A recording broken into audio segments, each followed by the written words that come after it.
Hello my dear student.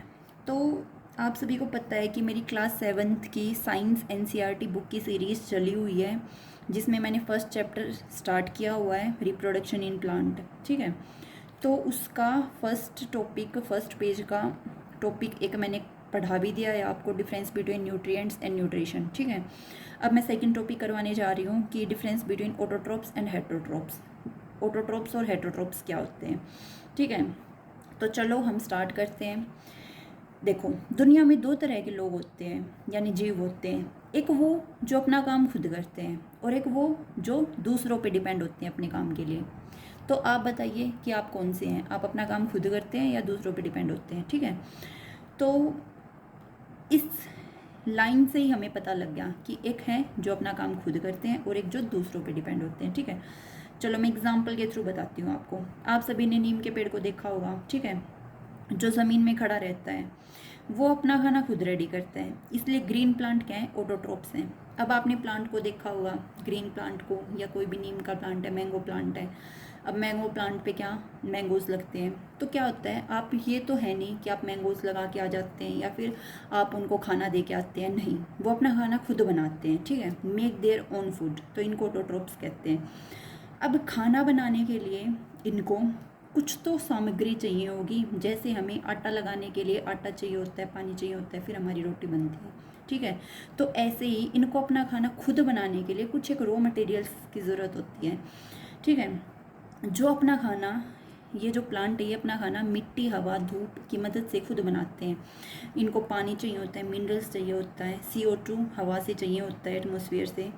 ठीक है, और इनको क्या चाहिए होता है, इनको धूप, सनलाइट चाहिए होती है, जिनकी हेल्प से ये अपना खाना बनाते हैं। ठीक है, अब देखो, अब जो ये रॉ मटेरियल्स हैं, ये रॉ मटेरियल्स, अब हमें पता है कि पानी मिल गया रूट से, CO2 मिल गई एटमॉस्फेयर से। ठीक है, लेकिन अब ये चीज़ें, ये तो रूट्स में होता है CO2। अब कौन सी ऐसी जगह है जहाँ पे इन चीज़ों को ट्रांसपोर्ट किया जाता है। ठीक है, जहाँ पे इनको पहुँचाया जाता है। ठीक है, जिस जगह पे इनका खाना बनाया जाता है, जैसे हम आटा लगाते हैं, हम सब्ज़ी बनाते हैं, हम कहाँ किचन में बनाते हैं, ये तो है नहीं कि हम घर में कहीं पे भी बना लेते हैं। तो एक जगह होती है हमारा फूड प्रिपेयर करने के लिए। सेम टू सेम प्लांट की भी एक जगह होती है जहाँ पे वो खाना प्रिपेयर करते हैं। तो इन सब चीज़ों को ट्रांसपोर्ट किया जाता है लीव्स के पास। लीव्स, पत्तियाँ ही वो जगह होती है जहाँ पे खाना बनाया जाता है। ठीक है, तो लीव्स को हम फूड फैक्ट्रीज कहते हैं, खाना बनाने की फैक्ट्रीज कहते हैं। अब लीव्स ही ऐसी जगह क्यों है जहाँ पे खाना बनाया जाता है, कुछ तो खास बात होगी लीव्स के पास। ठीक है, जहाँ पे वो अपना खाना बनाते हैं। तो क्या होता है, प्लांट जो होते हैं, प्लांट की जो लीव्स यानी पत्तियाँ होती हैं, वो उनका किचन है, यानी फूड फैक्ट्रीज है। खाना बनाने की इस पूरे मैजिक को हम क्या कहते हैं, फोटोसिंथेसिस कहते हैं। इस प्रोसेस का नाम है फोटोसिंथेसिस। ठीक है, तो देखो स्टेप वाइज समझते हैं अब इस लीव्स की प्रोसेस को, कि वो खाना, इनको फूड फैक्ट्रीज क्यों कहते हैं। ठीक है, तो लीव्स के पास एक ग्रीन कलर का पिगमेंट होता है। ठीक है, लीव्स के पास एक ग्रीन कलर का पिगमेंट होता है, जिसको हम क्या कहते हैं, क्लोरोफिल कहते हैं।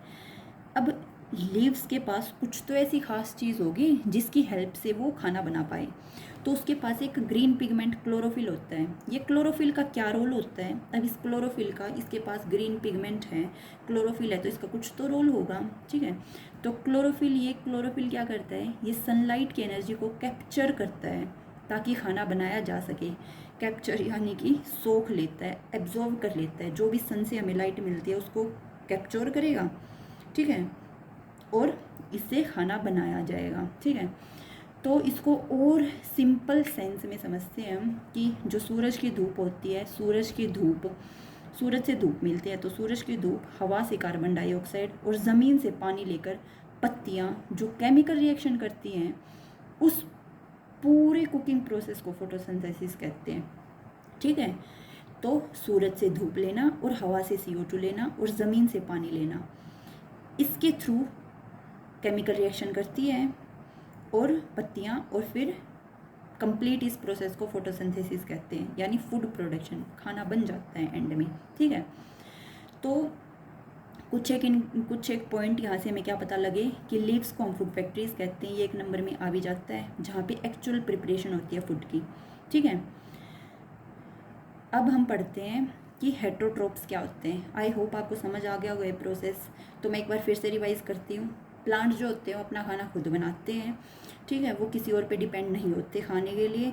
ये अपना खाना बनाने के लिए कुछ एक रॉ मटेरियल की ज़रूरत होती है इनको, water, mineral, CO2 and sunlight, ठीक है। इनको फिर ट्रांसपोर्ट किया जाता है लीव्स पे। लीव्स के अंदर एक ग्रीन पिगमेंट होता है, क्लोरोफिल, ठीक है, जो कैप्चर कर लेता है सनलाइट को, जिसकी वजह से लीव्स अपना खाना बना पाती हैं, और इस पूरे प्रोसेस को फोटोसिंथेसिस कहते हैं, यानी फूड प्रोडक्शन हो जाता है। अब हम पढ़ेंगे हेटरोट्रोप्स क्या होते हैं, ठीक है। हेटरोट्रोप्स क्या होते हैं? जो डिपेंड होते हैं प्लांट पे खाने के लिए, ठीक है। हेट्रो का मतलब क्या होता है? अदर, यानी दूसरों पे डिपेंड होते हैं, जो अपना खाना खुद नहीं बना सकते और खाने के लिए प्लांट या दूसरे एनिमल्स को खाते हैं, ठीक है। जैसे एग्जांपल लेती हूँ मैं, जैसे ह्यूमंस हो गए यानी हम लोग हो गए, एनिमल्स हो गए, गोट, लोइन, ठीक है, ये सब। देखो, अगर हम किचन में खाना पका रहे हैं तो सब्ज़ी जो होती है हमारी या आटा, ये सब हमें कहाँ से मिलता है? ये हमें प्लांट से ही तो मिलता है। तो हमारा खाना किस पे डिपेंड हुआ? प्लांट पे डिपेंड हुआ। तो हम डायरेक्टली इनडायरेक्टली किस पे डिपेंड है? प्लांट पर ही तो डिपेंड है, ठीक है।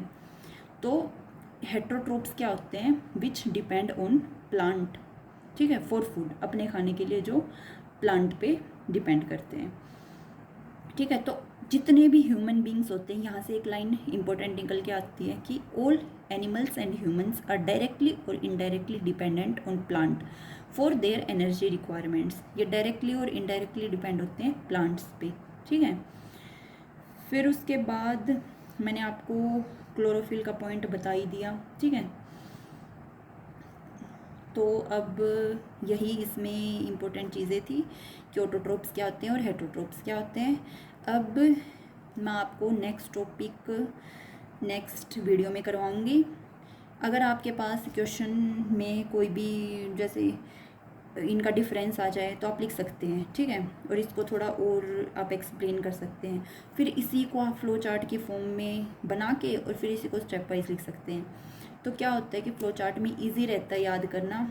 और आपको कोई स्पेशल नेक्स्ट टॉपिक चाहिए तो मेरे को कमेंट कीजिए, और कोई भी मेरी स्टडी के अंदर कोई भी आपको चीज़ समझ ना आए या फिर कोई भी चीज़ आपको थोड़ा ओड लग रही हो तो प्लीज़ कमेंट कीजिए और मेरे को बताइए कि आपको क्या इम्प्रूवमेंट चाहिए और बाकी। So thank you.